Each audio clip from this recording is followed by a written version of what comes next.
Kidnap అయిన ఎస్పీల వివరాలు: Shri G Vinay Kumar, వయసు 47, పశ్చిమ గోదావరి. శ్రీ ఎం ముకుంద నాయుడు, వయసు 38, కర్నూలు. శ్రీ కె సింగన్న, వయసు 49, చిత్తూరు. శ్రీ ఎన్ రమేష్ రెడ్డి, వయసు 42, కృష్ణ. శ్రీ పి సూర్యనారాయణ, వయసు 45, ఒంగోలు. కె సదానంద్. ఆ కిడ్నాప్ చేసిన వాళ్ళు ఎవరో గానీ వీడిని కూడా చేసుంటే సగం దరిద్రం వదులు. 3 రోజుల క్రితం కిడ్నాప్ చేయబడిన 15 మంది లంచగొండ ఎస్పీల కోసం పోలీసులు తీవ్రంగా గాలిస్తున్నారు. ఎవరు కిడ్నాప్ చేసింది ఇంతవరకు తెలియరాలేదు.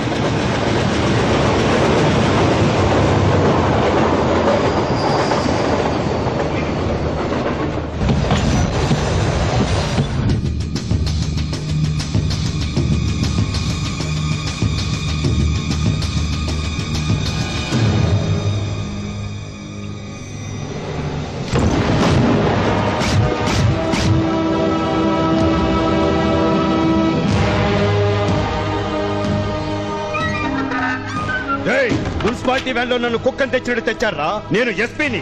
3 రోజులుగా నాతో తమాషాలు ఆడుకుంటారా? మీ రక్తం తాగుతా. లైఫ్ లో ఫస్ట్ టైం దెబ్బలు తినేసరికి మనిషిని మర్చిపోయావా? రక్తం తాగుతానంటున్నావు. ఏసీఎఫ్ అనే గ్రూప్ ని తయారు చేసి తప్పు చేసిన వాళ్ళని చంపుతానంటున్నావు. నువ్వేమన్నా కల్కిని అనుకుంటున్నావా? అవునరా, భగవంతుని నమ్మిన వాళ్ళకి దుర్మార్గుని అంతం చేయడానికి పుట్టిన 11వ అవతారం కల్కినే.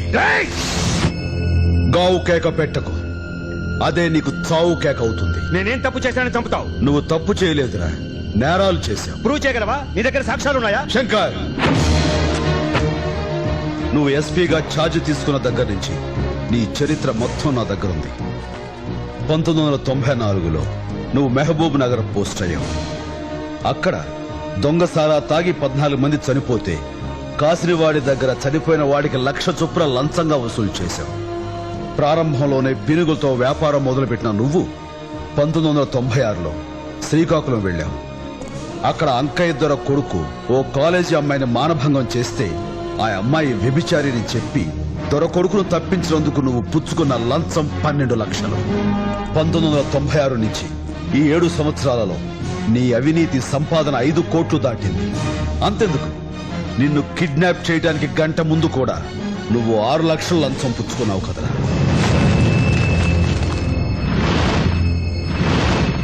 రేప్ చేశారా? రేప్ ఒక్కసారైనా 100 సార్లైనా ఒకటి. ఇప్పుడు నేను కూడా చేస్తా. ఉరేసుకున్నాడని చెప్పండి రా. కల్తీ సారా తాగి చచ్చిన 14 మందికి 14 లక్షలు సార్. 100 మంది తాగి చేస్తే బాగుండేది. 100 లక్షలు వచ్చేవి.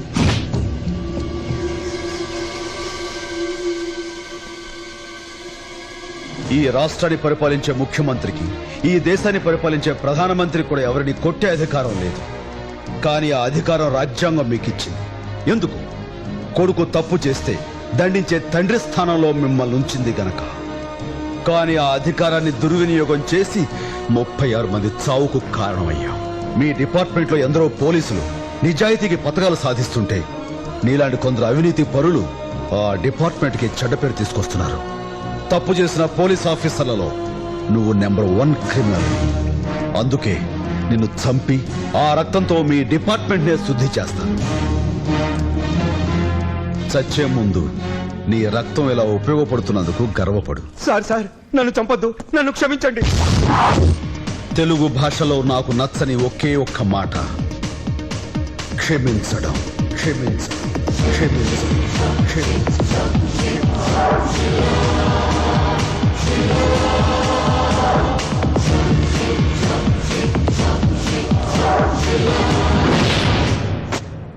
చూసావా, వాళ్ళు ఎన్నిసార్లు మీటింగ్ లో ఉన్నా నన్ను తిడతారని తెలిసి కూడా కలగ చేసుకుని చెప్పా. అతడు సామాన్యమైన మనిషి కాదని వినిపించుకోలేదు. ఇప్పుడు ఏమైంది? మన డిపార్ట్మెంట్ లోనే చేయబెట్టాడు. ఎందుకు అలా అరుస్తావు? వాడు వచ్చే వేళ అయింది. రాన్లే, ఏమవుద్ది? సరే కానీ సూర్య, మనం మెడికల్ లీవ్ పెట్టి ఊరిలో కదా, ఏమైంది? ఏమైందా? ఇదిగో చూడు, మొత్తం లిస్టు ఇక్కడుంది. ఇది చిత్తూరు జిల్లాకు సంబంధించిన లిస్టు. వీడున్నాడే, పేరు జగన్నాథరాజ్. పోయిన సంవత్సరం 25 ఎకరాల పొలం కొన్నాడు. కాబట్టి వీడు ఏసీఎఫ్ మనిషి కాదు. వీడి పేరు నాగేశ్వరరావు. ఒక శాంట్రో కొన్నాడు.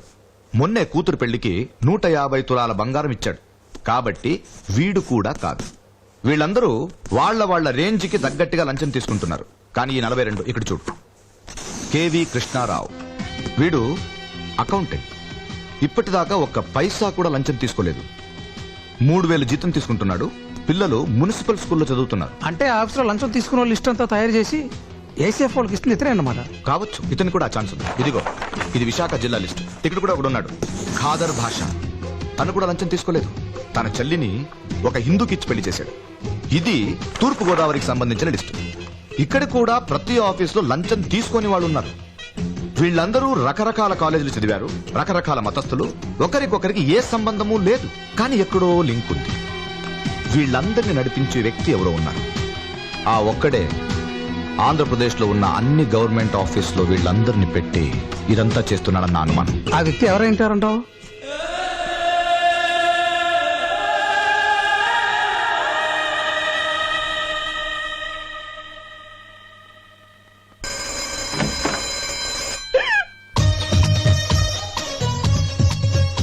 హాయ్. ఏంటి మన కోసం రోజు వచ్చేస్తున్నా? ఏంటి వాసన వస్తోంది? సారీ, తాన్ చేస్తానా? మీ దగ్గర కాదు, ఏదో మసాలా వాసన. అదా నా వంట వాసన. అన్నయ్య కూడా ఎప్పుడు చెప్తా ఉంటాడు, ఒరే నువ్వు కిచెన్ లో వండితే కాలేజ్ దాకా వస్తుందిరా వాసనని. చాలా సూపర్ గా ఉంటది, తింటారా? ఫూ! ఏంట్రా అంత చండాలంగా ఉంటుందా? చాలా. ఒరేయ్ నా వంటకి పేరెడతావరా? 3 ఏళ్ళ నుంచి వండుతున్నాను రా. అప్పుడు ఇప్పుడు పెడితే ఇలాగే ఉంటది మరి.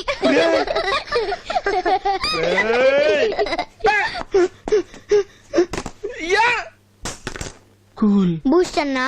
నోర్మాయ్, అక్కడ అవమానించి ఇక్కడ అన్నయ్య అంటావే. నీ లవర్ నవ్విందని ఫీల్ అయ్యావా? లవరా? అలాంటి ఏం లేవు. నాకు తెలుసులే నువ్వు ఆ అమ్మాయిని ఇష్టపడుతున్నావని. ఒరేయ్ నువ్వెప్పుడు నన్ను మోసేసిన, అప్పుడప్పుడు భలే అర్థం చేసుకుంటారా. సర్లే, నువ్వు ఆ అమ్మాయి కల్లోకి వచ్చేలా చేస్తాను. ఒక 100 ఇవ్వు. నిజంగానేట్రా? నీ వంట మీద ఒట్టు. వంట మీద వద్దు, 100 మీద ఒట్టేసి చెప్పు. నీ పొందా వచ్చే చూడు. దేవకి, నువ్వు ఒకరిని ప్రేమిస్తున్నావు కదూ? అవునరా. నీకెలా తెలుసు? నిజమే అన్నమాట. నాకన్నీ తెలుసు. అతన్ని కల్లోకి వచ్చేలా చేస్తాను. ఒకసారి నీ కళ్ళు మూసుకో. నువ్వు డ్రీమ్స్ లోకి వెళ్తున్నావు. నీ కలల రాకుమారుడు నీ కలలోకి వస్తున్నాడు. వచ్చేసాడు.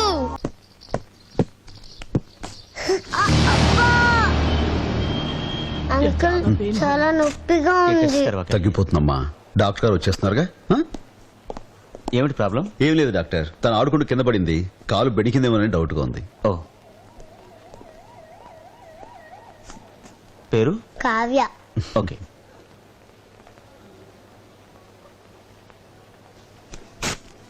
బేస్మెంట్ లో మా ల్యాబ్ ఉంది. ఈ టెస్ట్లన్నీ చేయించి చీఫ్ డాక్టర్ని కలవండి. డాక్టర్, చిన్న దెబ్బకి ఇన్ని టెస్ట్లా? చేయిస్తే మీకే మంచిదండి. ఎన్ని టెస్ట్లా? చేయిస్తే మీకే మంచిదండి అని అన్నారు కదా. పద దారా. ఏంటి సార్ ఇది? కాల్లో ముళ్ళు గుచ్చుకుందని వస్తే స్కానింగ్ అంటున్నారు. గవర్నమెంట్ హాస్పిటల్ కు భయపడి ఇక్కడికి వస్తే ఉన్న ఇల్లు వాకిలి కూడా అమ్మించేసేలా ఉన్నారు. నువ్వు టెస్టులు చేయించి చీఫ్ ను కలు, నేను బ్యాంక్ వెళ్ళి డబ్బు తీసుకొస్తా. అలాగే. సరోజుకు నొప్పులు రావడానికి ఇంజెక్షన్ ఇచ్చావా? ఇచ్చేం డాక్టర్. నార్మల్ డెలివరీ అయ్యేలా ఉంది. వద్దుందా నీకు? మామూలుగా కనిస్తే మన హాస్పిటల్ కి లాభం ఏంటి? బిడ్డ అడ్డం తిరిగినట్టుందని భయపెట్టు. ఆపరేషన్ చేయమంటారు. 10 రోజులు బెడ్ మీద పడుకోబెట్టి 40,000 బిల్ తీసుకోవచ్చు.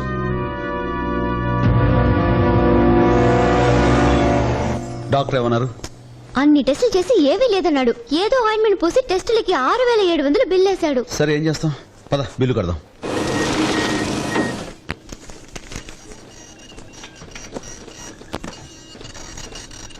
మీరు ఎమర్జెన్సీ వార్డులో ఉన్న పేషెంట్ సంజయ్ గారి భర్తేనా? అవును సార్. ఆవిడ నిన్న సాయంత్రమే చనిపోయారు సార్. ఏంటి సార్? బిల్లు కట్టిన తర్వాతే మీకు ఈ విషయం చెప్పమన్నారు. అదేంటి సార్, మా ఆవిడ్ని చూడటానికి వీల్లేదంటే ట్రీట్మెంట్ జరుగుతుందని రాత్రంతా ఇక్కడే కూర్చున్నాను. అప్పుడు ఎందుకు చెప్పలేదు సార్? అప్పుడు చెప్తే రాత్రికి రాత్రి డబ్బు కట్టేవాడువా? అందుకే కట్టాక చెప్పాం. మీరు మనుషులా రాక్షసులు?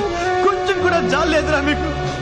నిన్న సాయంత్రం నా భార్య చనిపోతే డబ్బు కట్టించుకునేంత వరకు ఆ మాట చెప్పరా సార్?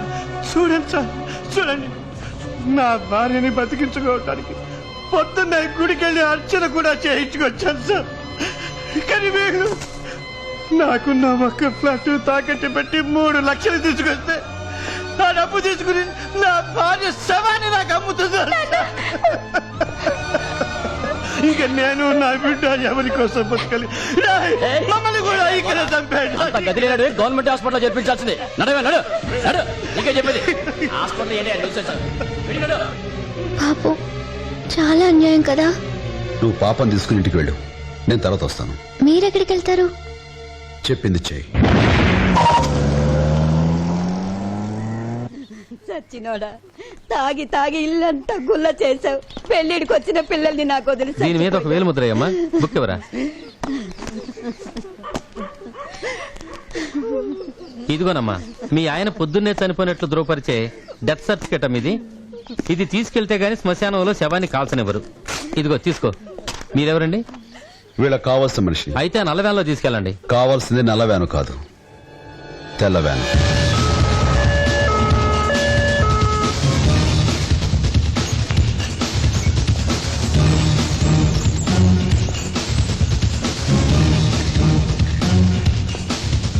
డాక్టర్, ఉన్నట్టుండి మా అన్నయ్య స్ట్రోక్ తో పడిపోయాడు.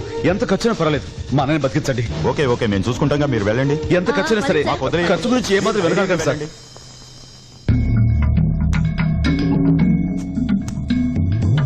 తీసుకొచ్చే దారిలోనే ప్రాణం పోయినట్టుంది. ఇతనికి ప్రాణం పోయిన విషయం మనకి మాత్రమే తెలుసు. ఎంత డబ్బు ఖర్చైనా పర్వాలేదు అని అంటున్నాడు కాబట్టి మందే పోయింది. ఇతనికి ట్రీట్మెంట్ చేస్తున్నట్టుగా యాక్ట్ చేద్దాం. 4-5 లక్షల బిల్లు వస్తుంది. అంత డబ్బు ఇస్తాడంటావా? ఈ భూమి మీద డబ్బుతో కొనలేనిది ప్రాణం ఒక్కటే. దానికోసం మనిషి ఎంతైనా ఖర్చు పెడతాడు. అది వాళ్ళ వీక్ పాయింట్, మన క్యాష్ పాయింట్. మీరు యాక్ట్ చేయండి. డాక్టర్, మా అన్నయ్యకి ఏం పర్వాలేదు, కరెక్ట్ టైం తీసుకొచ్చారు. లోపల ట్రీట్మెంట్ జరుగుతుంది, ఆయన ప్రాణాలకు ఏం ప్రమాదం లేదు. Thank you. ఏంటయ్యా మీరనేది? నువ్వు ఉండోదినా, అన్నయ్య ప్రాణాలకి ఏం ప్రమాదం లేదు అంటున్నారు కదా. ఈ హాస్పిటల్స్ అన్నది నీకు తెలియదు, ఎలాగైనా సరే బతికించేస్తారు కదా డాక్టర్. ఎస్, మీరు ఒక్కసారి ఇలా రండి. పేషెంట్ ని బ్రతికించడం పెద్ద ప్రాబ్లం ఏమీ కాదండి, కాకపోతే కొంచెం ఎక్కువ ఖర్చు అవుతుంది. చెప్పారు కదా డాక్టర్, ఎంత ఖర్చైనా సరే మా అన్నయ్య మాకు దక్కాలి. ఇమీడియట్ గా 50,000 అడ్వాన్స్ గా పే చేయండి. సరిపోతుందా సార్? ప్రస్తుతానికి సరిపోతుంది, వెళ్ళండి. అలాగే సార్.